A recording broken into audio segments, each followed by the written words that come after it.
दोस्तों, good morning, good evening, good afternoon, सभी को हमारा अभिनंदन। मैं जीएस नॉलेज से मोहम्मद शहादत आपका अभिनंदन कर रहा हूँ।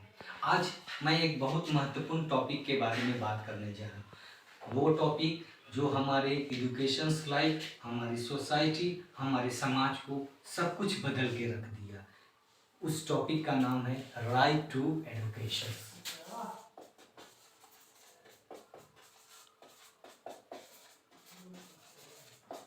राइट टू एजुकेशन, या और हम उसको शॉर्ट में RTE भी बोलते हैं, RTE एक्ट।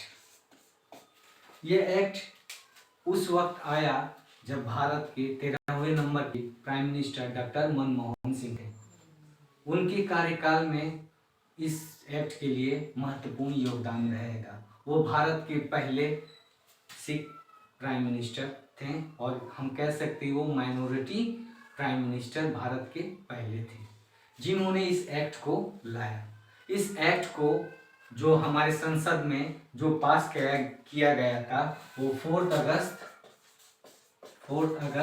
2009 में पार्लियामेंट के द्वारा इसे पारित किया गया और फिर 1 अप्रैल 2010 में 1 अप्रैल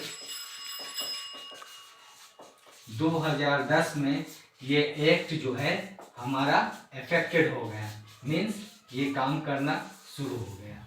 इस एक्ट बहुत महत्वपूर्ण था और ये भारत के लिए क्रांतिकारी साबित हुआ।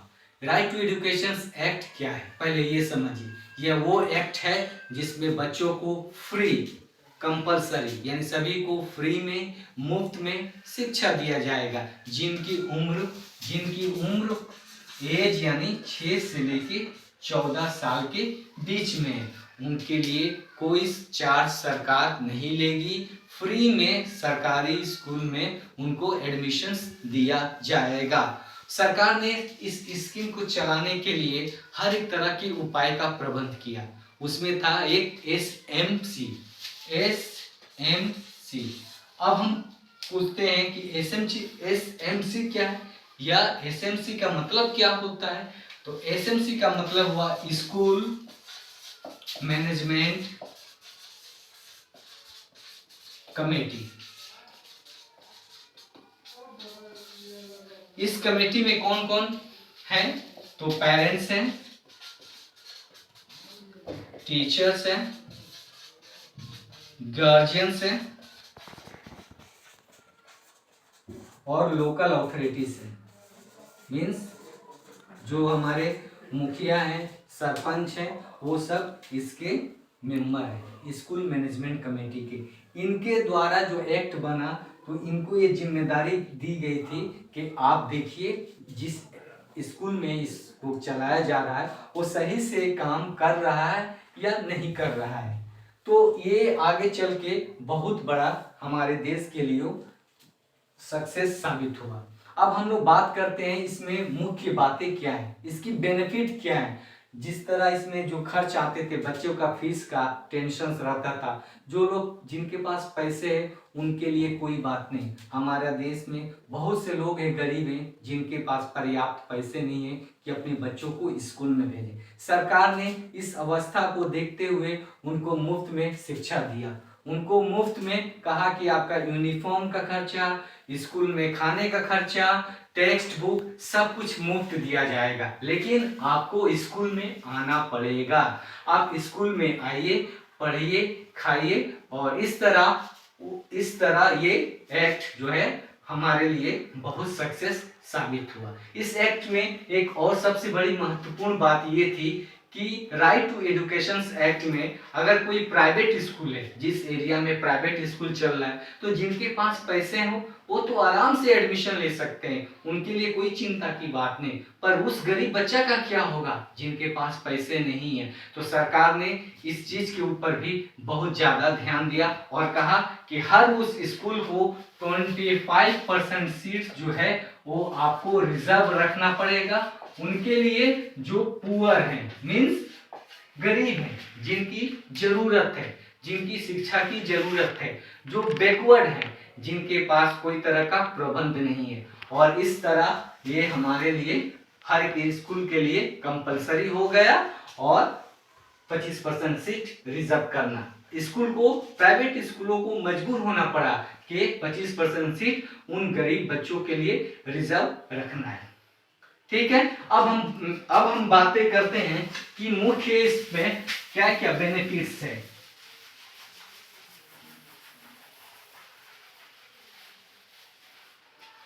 बेनिफिट्स,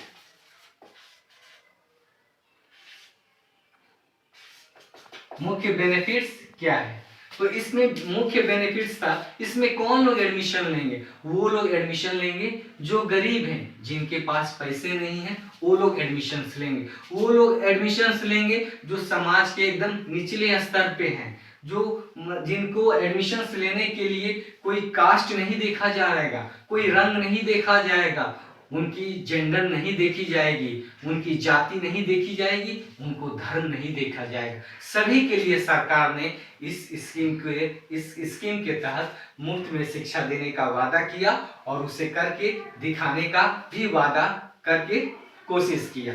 अब हम बात करते हैं, ये हमारी जिम्मेदारी है कि जब ये नियम लागू हो गया है, जब ये सब कुछ चल रहा है, तो ये हमारी जिम्मेदारी है कि इसको हम देखें कि सही से काम कर रहा है कि नहीं। अगर हमारे पड़ोस में कोई स्कूल है, कोई हमारे पड़ोस में कोई तरह का प्राइमरी स्कूल है या कोई भी तरह का जहाँ पे इस तरह का राइट टू एजुकेशन एक्ट की पढ़ाई चल रही है, तो ये पूरे समाज की जिम्मेदारी है कि उसमें हिस्सेदारी ले और देखे सही से चल रहा है या नहीं।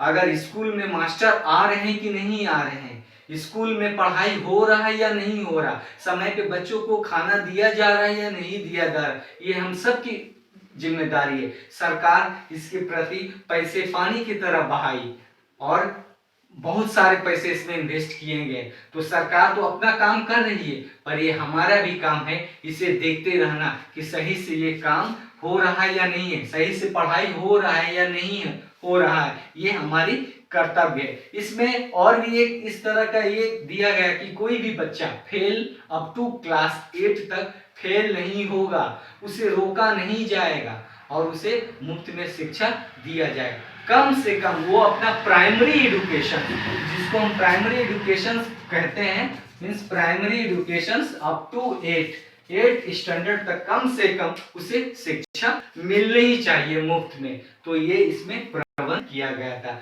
जब ये एक्ट बना तो हर एक बात को इसमें ध्यान में रखा गया था कि स्कूल में क्या फैसिलिटी होनी चाहिए, स्कूल में किस चीज की जरूरत है, स्कूल में इंफ्रास्ट्रक्चर है या नहीं है।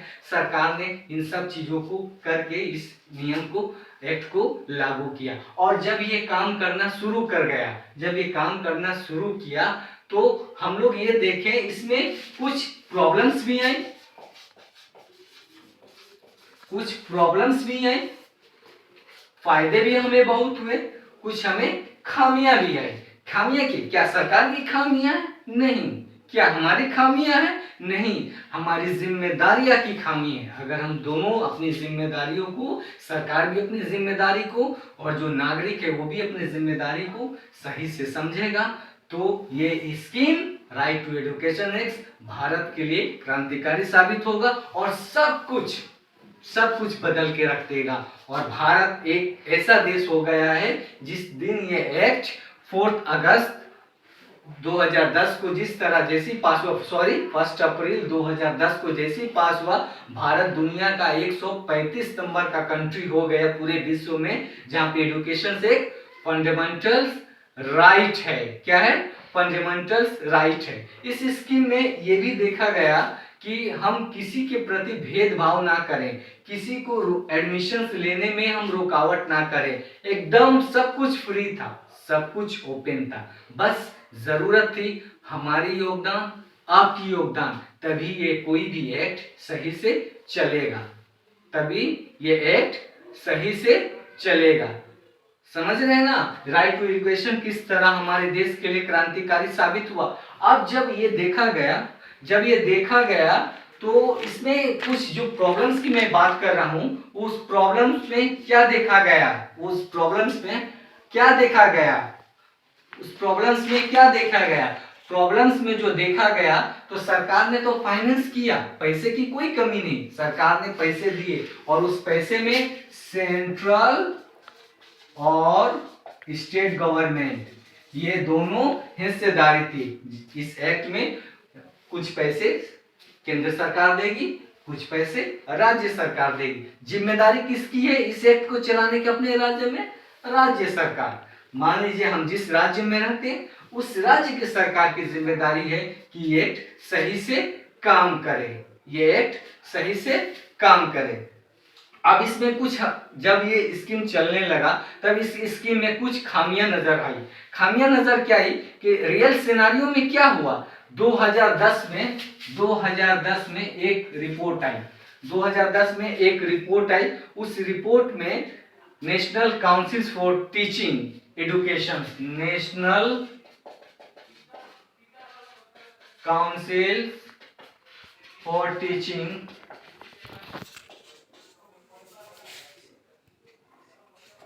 एजुकेशन के तहत 2010 में ये रिपोर्ट आई। इसमें ये देखा गया, इस एक्ट में जो सरकार ने इस एक्ट में बनाया था कितनी टीचरों की संख्या की जरूरत है, तो इसमें टीचरों के जो अभी पर्याप्त मुझे जरूरत पड़ा वो था 1.2 मिलियन टीचर्स रिक्वायर्ड। कितने टीचरों की संख्या थी? 1.2 मिलियन टीचर्स जरूरत है इस एक्ट को चलाने के लिए। दूसरी बात, इसमें एक 2018 में एक रिपोर्ट आया, 2018 में एक रिपोर्ट आया सिविल सोसाइटी फोरम के जरिए, जिसमें एनजीओ थी, उसमें 10,000 करीब सिविल सोसाइटी के मेंबर्स थे, सिविल सोसाइटी के मेंबर्स थे जो एनजीओ के तहत थे।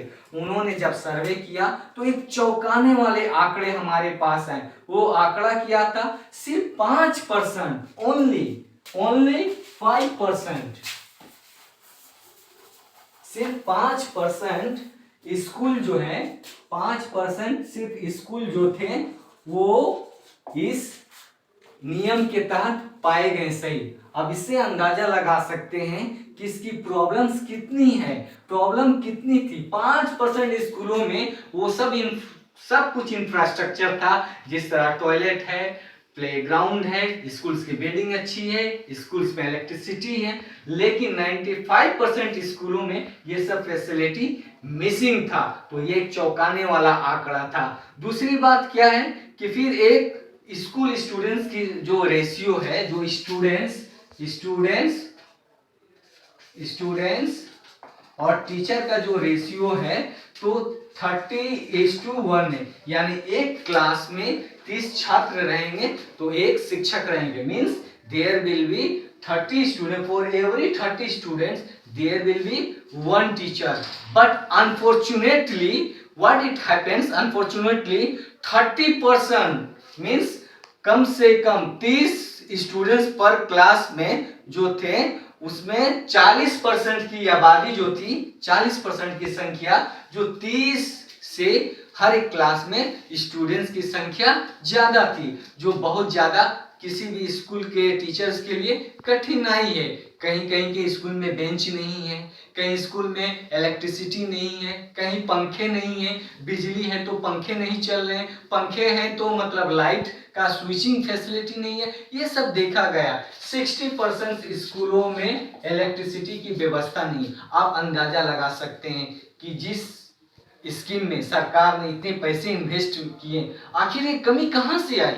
ये सब हम आपकी जिम्मेदारी है। अगर हम लोग सबका सहयोग रहता तो शायद ये कमी इसको हम लोग दूर कर लिए रहते। दूसरी एक देखा गया कि जैसे जैसे आरटी एजुकेशन के तहत जैसे जैसे बच्चे बढ़ते गए क्लास में, वैसे वैसे उनकी संख्या ड्रॉप आउट होने लगी। ये ड्रॉप आउट रेशियो क्या है? ड्रॉप आउट रेशियो का मतलब वो होता है कि जब उनकी उम्र बढ़ती है, जब वो ऊंचे क्लास में जाते हैं तो स्कूल में उनकी संख्या कम हो जाती है। तो सरकार ने जब इस चीज पे स्टडी किया तो ये पाया उसमें से 62% यानी 62% लड़कियां जो है, गर्ल्स जो है, सबसे ज्यादा ड्रॉप आउट है। और रेस्ट जो थे, बाकी जो थे लड़के थे। कारण क्या हुआ कि लड़कियों की जल्दी शादी कर दी जाती थी, घर बच्चे मतलब घर परिवार गरीब है तो उन्हें काम में लगा दिया जाता था, तब वो पढ़ेंगे कैसे? अगर इस सब चीज कमी को अगर हम लोग दूर नहीं करेंगे तब तक हमारी ये एक्ट जो है तब तक उतनी कामयाब नहीं होगी जितनी कामयाब होनी चाहिए। और ये कामयाब तभी होगा जब हम आप सबका योगदान रहेगा, हम सब आपका योगदान रहेगा। और इसकी बात, इस नियम को और भी सख्ती करना होगा, नियम को इस सख्ती करना होगा। सख्ती का मतलब स्ट्रिक्ट, स्ट्रिक्ट। एसएमएनसी का काम है, एसएमसी का काम है, यानी स्कूल मैनेजमेंट कमेटी का काम है। जिस एरिया में यहाँ पे कमेटी है, हम सब की कर्तव्य बनता है कि इसको सख्ती से पालन करें। और सरकार के प्रति भी मेरा एक रिक्वेस्ट है, इस नियम को, इसको और भी कामयाब करने के लिए एक ऐसा लॉ लेके आइए कि जो इसमें घपला करता है, जो इसमें पैसे की मतलब गड़बड़ी करता है, उन्हें सख्त से सख्त दंड दिया जाए, दंडित किया जाए, समाज से लज्जित किया जाए, तब ये और भी अच्छा से काम करेगा। जय हिंद। सारे जहां से अच्छा हिंदुस्तान हमारा। दोस्तों, आप लोगों से रिक्वेस्ट है कि आप हमारे चैनल में सहयोग करें, और मुझे उम्मीद है कि आपको मेरा ये टॉपिक बहुत पसंद आया, और आप इसको सब्सक्राइब करिए और अपने फ्रेंड्स और रिलेटिव्स को सब्सक्राइब करने के लिए कहिए। अलविदा, फिर हम लोग अगले टॉपिक पे हम लोग मिलते हैं।